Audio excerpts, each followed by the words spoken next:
이 새벽 우리에게 주신 하나님 말씀은 누가복음 22장 1절에서 13절까지의 말씀입니다. 누가복음 22장 1절에서 13절까지의 말씀입니다. 우리 하나님의 말씀을 다 함께 읽겠습니다. 유월절이라 하는 무교절이 다가오매 대제사장들과 서기관들이 예수를 무슨 방도로 죽일까 궁리하니 이는 그들이 백성을 두려워함이더라. 12 중에 하나인 가룟인이라 부르는 유다에게 사탄이 들어가니 이에 유다가 대제사장들과 성전 경비대장들에게 가서 예수를 넘겨줄 방도를 의논하매 그들이 기뻐하며 돈을 주기로 언약하는지라. 유다가 허락하고 예수를 무리가 없을 때에 넘겨줄 기회를 찾더라. 유월절 양을 잡을 무교절 날이 이른지라. 예수께서 베드로와 요한을 보내시며 이르시되 가서 우리를 위하여 유월절을 준비하여 우리로 먹게 하라. 여짜오되 어디서 준비하기를 원하시나이까. 이르시되 보라, 너희가 성내에 들어가면 물 한 동이를 가지고 가는 사람을 만나리니 그가 들어가는 집으로 따라 들어가서 그 집 주인에게 이르되 선생님이 내게 하는 말씀을 내가 내 제자들과 함께 유월절을 먹을 객실이 어디 있느냐 하시더라 하라. 그리하면 그가 자리를 마련한 큰 다락방을 보이리니 거기서 준비하라 하시니 그들이 나가 그 하신 말씀대로 만나 유월절을 준비하니라. 아멘. 네, 오늘 유월절을 준비하시는 예수님의 모습을 볼 수 있습니다.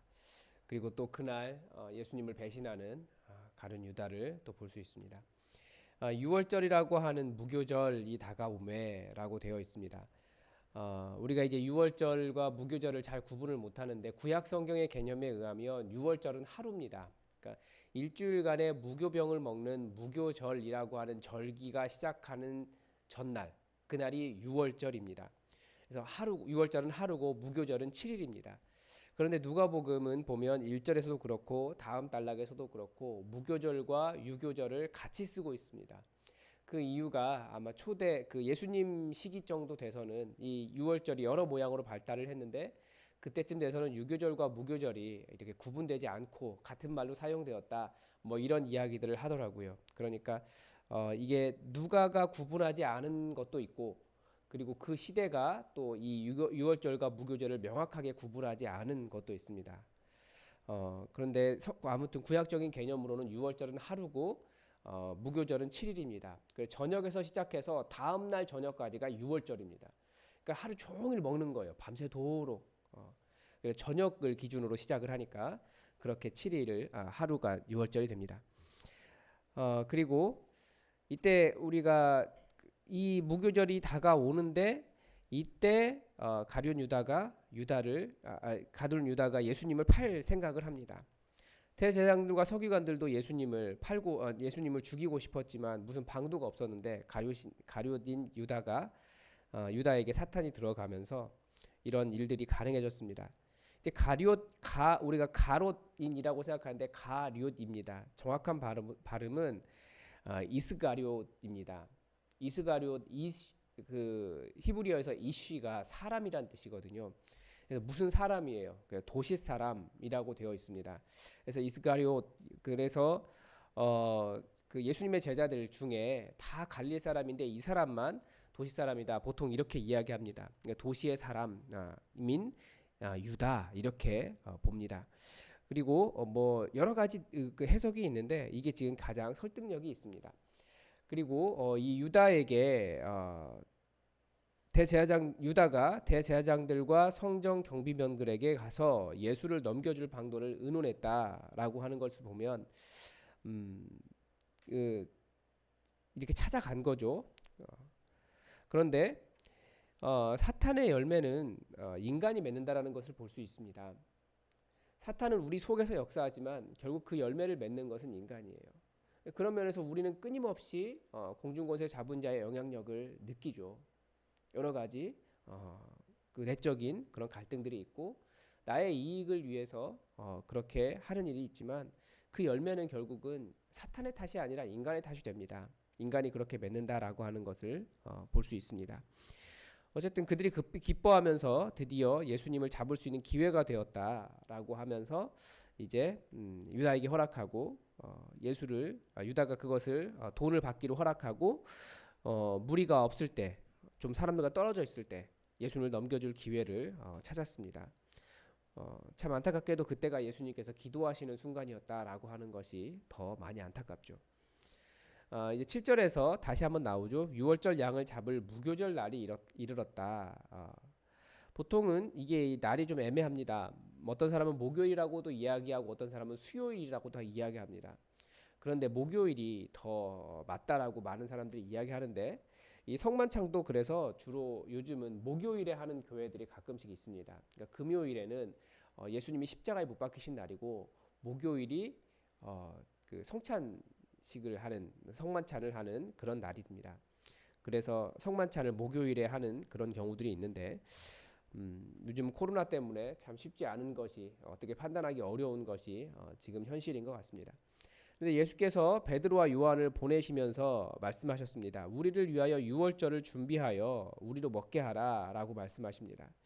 예수님께서 십자가를 앞에 두고 꼭 유월절 식사를 하셔야 되겠는가라고 하는 것에 대해서 몇 가지 생각이 떠오르는데, 유월절이라고 하는 것이 원래는 이 유월절의 양은 어디에서 잡게 되어 있냐면 성전에서 잡게 되어 있습니다. 성전 문지방에서 잡게 되어 있는데, 성전 잡는 곳에 잡게 되어 있는데, 이 유월절만은 온 가족이 모여서 양을 잡을 수 있는 것이 허락된 그런 날입니다. 보통은 고기는 그래서 잘 못 먹었는데, 유월절은 온 가족들이 모여서 집안에서 잡았어요. 집에서 잡았어요. 그래서 온 집에서 하루 종일 같이 식사를 한 유월절 이 식사는 온 가족의 축제와 같은 식사가 되었습니다. 예수님도 그래서 이 축제와 같은 이 가족 식사를 사랑하는 제자들과 함께 나누고 싶으셨던 겁니다. 그래서 꼭 유월절 이 가족 식사를 해야겠다라고 말씀하신 거고, 그리고 유월절이라고 하는 것이 이 식사가 단순한 식사가 아니라 사망 권세가 넘어가는 식사거든요. 예수님은 사망을 향해서 나아가는 분이셨지만, 그렇지만 이 사망 권세가 넘어가는 이 식사를 또 제자들과 함께 하고 싶다, 함께 나누고 싶다라고 말씀하신 겁니다. 그래서 10절부터 굉장히 신비한 일이 일어나죠. 예수님께서 말씀하신 대로 그렇게 됩니다. 그래서 어디에서 준비하오리까라고 질문을 하니까 예수님께서 너희가 성내로 들어가면 물 한 동이 가지고 가는 사람을 만날 것이다라고 말하는데, 여기서 말하는 이 사람을 보면, 어제 이종민 장로님이 빨간 펜이라고 말씀하셨는데 제가 드디어 또 빨간 펜을 한번 동원해봤습니다. 이 사람이 주인이에요. 그 사람을 따라 집으로 들어가 그 집 주인에게라고 말하고 있는데, 사실 이 사람이 그 남성형 명사입니다. 보통은 물동이를 지고 가는 사람은 여성이잖아요. 그런데 이 사람은 남성이었습니다. 이것을 볼 때 무엇을 알 수 있냐면, 어떤 사람들은 그런 이야기를 해요. 예수님께서 미리 다 계획하셨다. 그래서 이렇게 들키지 않기 위해서 어떤 암호를 짜고 이렇게 다 된 것이다. 그런 식으로 이야기하는데, 그것보다는 하나님이 예수님께서 더 모든 것을 알고 이렇게 사람을 보내셨다. 이 사람을 만나게 하셨다. 이것이 더 합당한 예수님의 권세일 것 같습니다.